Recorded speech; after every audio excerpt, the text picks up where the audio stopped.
దమ్ము గిట్ట గట్టిగా బయలుదేరితే తుమ్ములు ఎవరి జై తెలంగాణ.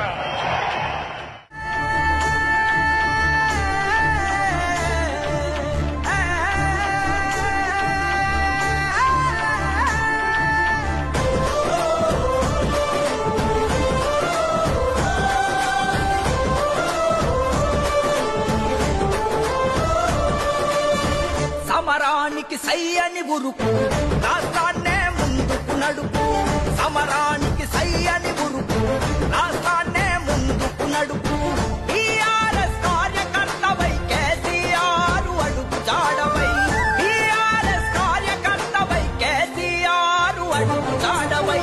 సమరానికి ఏ గ్రామంలో అయితే ఎంతమంది రైతులు రుణం తీసుకున్నారో 2 లక్షల ఖాళీ రైతులను తీసుకురండి అని లెక్కలు తీస్తే ఒక 44% మందికి మాత్రమే రుణాలు మాఫీ అయ్యింది కానీ ఇంకా 54% మందికి రుణాలు మాఫీ కాలేదు. ఇంతకుముందు మా పోతవాడు ఎక్కడెక్కడ పిల్లల నుంచి మాట్లాడుకుంటే వాళ్ళ ఇంట్లో 3 అకౌంట్లు ఉంటే 3 అకౌంట్లకి వెళ్ళి ఒకటి కూడా రుణమాఫీ కాలేదు నా పిల్లలు చెప్పి అట్లా ప్రతి గ్రామంలో ఉన్నాయి, ప్రతి ఇంట్లో ఉంది.